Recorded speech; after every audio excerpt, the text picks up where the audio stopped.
नमस्कार, मैं हूं आपका मुख्य संपादक मनीष शुक्लानी। आप देख रहे हैं खबर गूंज जुनून से बताने का। आइए आज हम बात करने वाले हैं गणेश चतुर्थी की। जैसा कि आप सभी को पता है, गणेश चतुर्थी गणेश भगवान के लिए मनाई जाती है और गणेश भगवान शिव और पार्वती के पुत्र हैं। तो आइए आज हम आपको बताएंगे गणेश चतुर्थी मनाई क्यों जाती है और भारत में सबसे पहले गणेश चतुर्थी कहाँ मनाई गई थी। आप लोगों को बताते हैं कि भारत में सबसे ज्यादा महाराष्ट्र में इसका महत्व है। तो सबसे पहले हम आपको बताएंगे कि इसका विधि क्या है, इसको किस तरीके से गणेश जी की स्थापना करी जाती है, किस तरीके से 8 दिन 9 दिन और अपने यहाँ पर रखा जाता है। तो आइए शुरू करते हैं वीडियो को शुरू करने से पहले मैं आप लोगों को बता दूं कि वीडियो को लाइक करना ना भूलें, चैनल को सब्सक्राइब करें और बेल आइकन दबाना तो बिल्कुल ना भूलें। तो आइए शुरू करते हैं इस वीडियो को। जैसा कि आप सभी को पता है, भारत में अनेकों त्योहार मनाए जाते हैं। गणेश चतुर्थी का त्योहार उनमें से एक है। वैसे तो गणेश जी की पूजा को ही गणेश चतुर्थी कहा जाता है, लेकिन आप में से ऐसे बहुत से लोग हैं जिन्हें कि ये नहीं पता कि क्यों गणेश चतुर्थी मनाई जाती है। वैसे आपकी जानकारी के लिए बता दूं कि गणेश चतुर्थी भगवान गणेश जी के जन्मदिन के रूप में मनाई जाती है। वह शिव और पार्वती के पुत्र हैं। गणेश चतुर्थी वैसे तो भारत के कई राज्यों में मनाया जाता है, लेकिन महाराष्ट्र के लोगों को इस त्योहार का बेसब्री से इंतजार रहता है। भगवान गणेश ज्ञान, समृद्धि और सौभाग्य के प्रतीक हैं। भारत में लोग कोई भी नया काम शुरू करने से पहले भगवान गणेश की पूजा करते हैं। भगवान गणेश को विनायक और विघ्नहर्ता के नाम से भी बुलाया जाता है। गणेश जी को रिद्धि सिद्धि और बुद्धि का दाता भी कहा जाता है। इसलिए आज हमने सोचा कि क्यों ना आप लोगों को गणेश चतुर्थी क्या है, इसको क्यों मनाया जाता है के विषय में पूरी जानकारी प्रदान करें। गणेश चतुर्थी को विनायक चतुर्थी भी कहा जाता है। ये असल में एक हिंदू त्योहार है। इस त्योहार के दौरान लोग भगवान गणेश की बहुत भक्ति करते हैं। गणेश चतुर्थी की शुरुआत वैदिक भजनों, प्रार्थनाओं और हिंदू ग्रंथ जैसे गणेश उपनिषद से होती है। प्रार्थना के बाद गणेश जी को मोदक का भोग लगाकर मोदक को लोगों से प्रसाद के रूप में बांटा जाता है। इन दिनों लोग भंडारे भी करवाते हैं और बहुत अच्छे से साज सजावट भी होती है। इस त्योहार में पूरा माहौल भक्ति में हो जाता है। गणेश चतुर्थी के दौरान सुबह और शाम गणेश जी की आरती की जाती है और लड्डू और मोदक का प्रसाद चढ़ाया जाता है। सबसे ज्यादा यह उत्सव महाराष्ट्र में मनाया जाता है और वहां की गणेश चतुर्थी देखने दूर दूर से लोग आते हैं। गणेश चतुर्थी को इस वर्ष 2023 में मंगलवार यानी 19 सितंबर को मनाया जाएगा। आप लोग को बता दें कि भारत के लोगों का मानना है कि भगवान गणेश जी बहुत सुखी और समृद्धि लाते हैं और उनकी सभी बाधाओं को दूर करते हैं। तो गणेश जी को प्रसन्न करने के लिए लोग उनके जन्म दिवस को गणेश चतुर्थी के रूप में मनाते हैं। लोग उत्सव के लिए विभिन्न प्रकार के भोजन तैयार करते हैं। हिंदू धर्म में गणेश जी की पूजा करना बहुत महत्वपूर्ण माना जाता है। ऐसा माना जाता है कि जो लोग पूरी श्रद्धा और विश्वास के साथ उनकी पूजा करते हैं, उन्हें खुशी, ज्ञान, धन और लंबी आयु प्राप्त होती है। इस चतुर्थी में इस्तेमाल किए जाने वाले मंत्रों में से सबसे मुख्य वो है वक्रतुंड महाकाय सूर्यकोटि समप्रभा निर्विघ्नं कुरु मे देवो सर्व कार्येषु सर्वदा। अन्य देवी देवताओं के कहानी या कथा की तरह ही गणेश जी की कहानी भी काफी रोचक और प्रेरणादायी है। चलिए आज उसी के विषय में आपको विस्तार में जानते हैं। एक बार माता पार्वती स्नान करने जा रही थी, तब उन्होंने द्वार पर पहरेदारी करने के लिए अपने शरीर के मैल से एक पुतला बनाया और उसमें प्राण डालकर एक सुंदर बालक का रूप में दे दिया। माता पार्वती बालक को कहती है कि मैं स्नान करने जा रही हूँ, तुम द्वार पर खड़े रहना और बिना मेरी आज्ञा के किसी को भी द्वार के अंदर मत आने देना। यह कहकर माता पार्वती उस बालक को द्वार पर खड़ा करके स्नान करने चली जाती है। वह बालक द्वार पर पहरेदारी कर रहा होता है, तभी वहां पर भगवान शंकर जी आ जाते हैं और अंदर जैसे ही अंदर जाने वाले होते हैं तो वह बालक उनको वहीं रोक देता है। भगवान शंकर जी उस बालक को उनके रास्ते से हटने के लिए कहते हैं, लेकिन वह बालक माता पार्वती की आज्ञा का पालन करते हुए भगवान शंकर को अंदर प्रवेश करने से रोकता है, जिसके कारण भगवान शंकर क्रोधित हो जाते हैं और क्रोध में अपनी त्रिशूल निकालकर उस बालक की गर्दन को धड़ से अलग कर देते हैं। बालक की धड़ भरी आवाज को सुनकर जब माता पार्वती जब बाहर आती है तो वो उस बालक के कटे सर को देखकर बहुत दुखी होती है।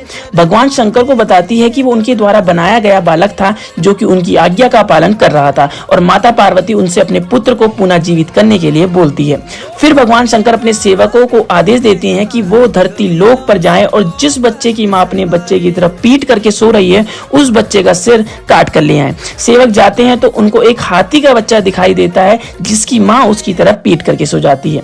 सेवक उस हाथी के बच्चों को सिर काट कर ले आते हैं। भगवान शंकर जी उस हाथी के सिर को उस बालक के सिर स्थान पर लगाकर उसे पुनः जीवित कर देते हैं। भगवान शंकर जी उस बालक को अपनी सभी गणों से को स्वामी घोषित कर देते हैं। तभी से उस बालक का नाम गणपति रख दिया जाता है। साथ ही गणपति को भगवान शंकर देवताओं में सबसे पहले उनकी पूजा होनी ऐसा वरदान भी दे देते हैं, इसलिए सबसे पहले उन्हीं की पूजा होती है। ऐसा माना जाता है कि उनकी पूजा के बिना कोई भी कार्य पूरा नहीं होता। अब आपको बताएंगे कि एक बहुत गरीब बुढ़िया थी, वह दृष्टिहीन भी थी। उसने एक बेटा और बहू थे। वह बुढ़िया नियमित रूप से गणेश जी की पूजा किया करती थी। उसकी भक्ति से खुश होकर एक दिन गणेश जी प्रकट हुए और उस बुढ़िया से बोले, बुढ़िया माँ, तू जो चाहे सो मांग ले, मैं तेरी मनोकामना पूरी करूंगा। बुढ़िया बोलती है, मुझसे तो मांगना नहीं आता, कैसे और क्या मांगू। गणेश जी बोलते हैं कि अपने बेटे बहू से पूछकर मांग ले कुछ। फिर बुढ़िया अपने बेटे से पूछने चली जाती है और बेटे को सारी बात बताकर पूछती है कि पुत्र क्या मांगू है। पुत्र कहता है कि माँ तू धन मांग। उसके बाद बहू से पूछती है तो बहू नाती मांगने के लिए कहती है। फिर बुढ़िया ने सोचा कि ये सब तो अपने अपने मतलब की चीजें मांगने के लिए कह रहे हैं। फिर वो अपनी पड़ोसनी से पूछने चली गई तो पड़ोसन कहती है, बुढ़िया तू तो थोड़े दिन और जिएगी, क्यों तू धन मांगे और क्यों नाती मांगे, तू तो अपनी आंखों की रोशनी मांग ले जिससे तेरी जिंदगी आराम से कट जाए। बहुत सोच विचार करके बाद बुढ़िया गणेश जी से बोली, यदि आप प्रसन्न हैं तो मुझे 9 करोड़ की माया दे, निरोगी काया दे, अमर सुहाग दे, आंखों की रोशनी दे, नाती दे, पोते दे और सब परिवार को सुख दे और अंत में मोक्ष दे। यह सुनकर गणेश जी बोले, बुढ़िया माँ तुमने तो सब कुछ मांग लिया, फिर भी जो तूने मांगा है वचन के अनुसार सब कुछ मिलेगा। और यह कहकर गणेश जी अंतर्ध्यान हो जाते हैं। बुढ़िया माँ ने जो जो मांगा उसको मिल गया। हे गणेश जी महाराज, जैसे तुमने उस बुढ़िया माँ को सब कुछ दिया वैसे ही सबको देना। गणेश जी चतुर्थी की पूजा विधि आपको बताते हैं। गणेश जी चतुर्थी पर सबसे पहले सुबह सुबह नहा धोकर लाल कपड़े पहने जाते हैं, क्योंकि ऐसा कहा जाता है कि लाल कपड़े भगवान गणेश जी को अधिक प्रिय लगते हैं। पूजा के दौरान श्री गणेश जी का मुख उत्तर या पूर्व की दिशा में रखा जाता है।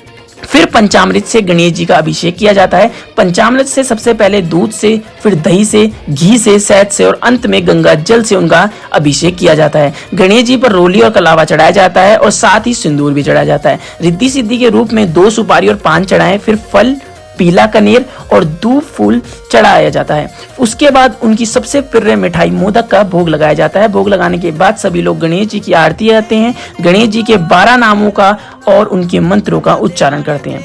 गणेश चतुर्थी के कितने मुख्य अनुष्ठान होते हैं, क्या है, साथ में इन्हें कैसे किया जाता है। गणेश चतुर्थी के मुख्य रूप से 4 अनुष्ठान होते हैं। सबसे पहला प्राण प्रतिष्ठा। इस प्रक्रिया में भगवान को मूर्ति में स्थापित किया जाता है। दूसरा संडोपचार। इस प्रक्रिया में 16 फॉर्म जो कि 16 रूप में गणेश जी को श्रद्धांजलि अर्पित की जाती है।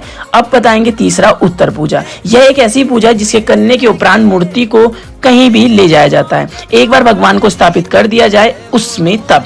उसके बाद चौथा है गणपति विसर्जन। इस प्रक्रिया में मूर्ति को नदी या किसी पानी वाले स्थान में विसर्जित किया जाता है। आपको बताते हैं गणेश चतुर्थी कब मनाई जाती है। गणेश चतुर्थी भाद्रपद माह शुक्ल पक्ष को चतुर्थी में मनाई जाती है, जो आमतौर पर अगस्त और सितंबर के बीच आती है। यह त्योहार हिंदुओं द्वारा बहुत उत्साह के साथ मनाया जाता है। गणेश चतुर्थी के दिन लोग अपने घर में भगवान गणेश की मूर्ति लाते हैं और 10 दिन तक पूजा करते हैं और 11वें दिन बड़ी धूमधाम से गणेश जी की मूर्ति का विसर्जन करते हैं। जब तक गणेश जी का मूर्ति का स्थापन रहता है तब तक रोज उन्हें स्वादिष्ट व्यंजनों का भोग लगाया जाता है तथा रोज धार्मिक मंत्र का उच्चारण करके उनकी पूजा अर्चना की जाती है। भक्त गणेश जी भगवान से अपने जीवन में सुख, समृद्धि और शांति के लिए कामना करते हैं। उम्मीद करता हूँ कि आपको वीडियो जरूर पसंद आएगी। वीडियो पसंद है तो वीडियो को लाइक करें, चैनल को सब्सक्राइब करें और हमारे साथ ऐसे ही जुड़े रहें। तब तक के लिए जय हिंद, जय भारत। तेरी जय हो वे गौरी लाल जी।